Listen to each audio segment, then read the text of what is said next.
Okay, you've joined me at JAXConf. Well, actually, just before JAXConf, it's a bit quiet at the moment. We managed to take a few minutes out to talk to GitHub's Tim Berglund. It is. It is quiet here. It feels like a very personal space. But at least we can hear each other, so that's a good thing. Yeah.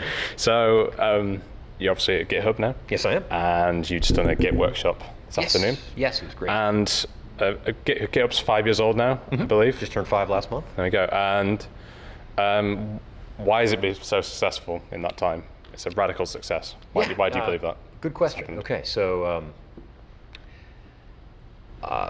number one, I mean, we're dealing with a version control tool that is a success. I think we've been some part of that success. You know, Git and GitHub success feed on each other. But in terms of why GitHub is good at delivering the kind of value we do and creating things that people love, I think has a lot to do with our internal culture. Right. I mean, I think we've tried to create something that we frankly enjoy, you know, in a culture that brings people a lot of happiness and a lot of fulfillment and really a sense of calling in the work that they're doing. Do you think that's something that should always be happen within a working environment? The culture is a big part of that. Always, always, always. I think somebody has to be thinking about and shaping and trying to lead culture first. Yeah. Okay. I've got a colleague who's got a kind of a keynote style talk called product is byproduct. And what he means is a byproduct of culture. Do culture first and the products will emerge in good ways. Okay. So what drew you to Git in the first place? Oh, good question. I think early on the answer is easy and unflattering, and it's what the cool kids were doing. Okay. Yeah. Oh, I should learn that thing. You know, that looks good. You just gravitate towards it. Okay. Yeah. You know, that's I don't mind admitting that. A more principled account of why I think it's a good thing, and you know why I became excited about it. It gets a few things right, really, on a conceptual level, like underlying data structures that you see, not data structures in the code, but kind of the data model of the repository, that being a graph. That's the right decision.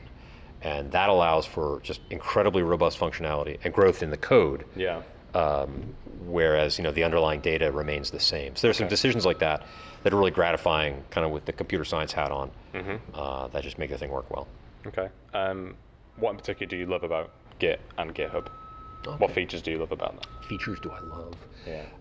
No pressure. Nah, none at all. None at all. So I'll kind of repeat what I said in the last answer. It's not so much a feature, but an architectural element. There are a couple. That's the huge part for you. Yeah. For Git, there's you know, the repository is modeled as a graph of commits.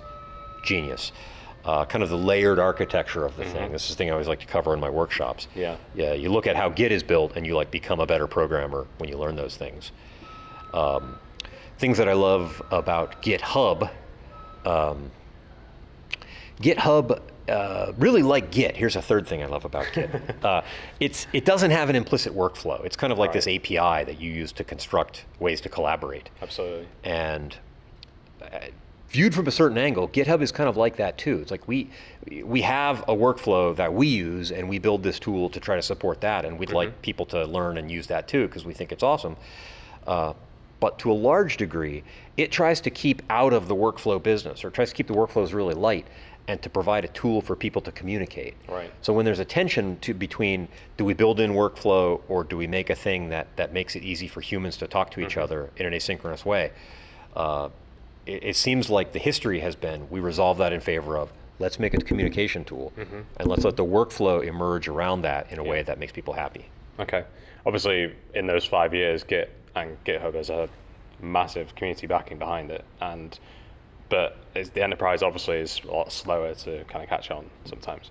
How is GitHub? Do you think it's kind of gaining more enterprise adoption in recent times? Unquestionably, yeah. I mean, the community angle, or what you might call the open source angle. Yeah, absolutely. GitHub is where open source code goes. Yeah. I mean, that's just a fact of the world right now. Yeah.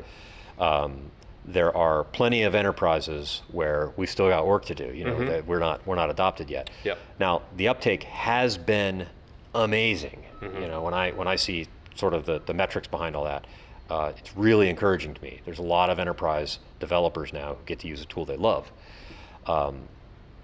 And you know, frankly, that's an important value to us. We want to figure out how to serve those people and how to make that product make sense in the enterprise. But it is. You shouldn't view it as a thing that's lagging behind. It really is a thing that's moving ahead. And my function as a part of the training team, that's a key part of what I'm trying to enable. I'm trying to multiply we are trying to be a force multiplier for the efforts of the enterprise team. Okay, and finally, to anybody who's new to Git, I mean, there's not many people out there now, but what top tips would you give to somebody who's new to Git in particular? Top tips new to Git. Okay, well, number one, I'd say go to training.github.com and teach.github.com. Those are not shameless plugs. They're actually free resources. No.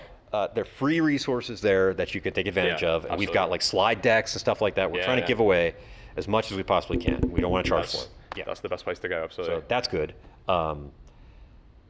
Links to free books, all kinds of great stuff. So you should read that stuff. But just kind of mentally, when you're preparing yourself for this, don't think of it as your current version control system with a coat of paint on it.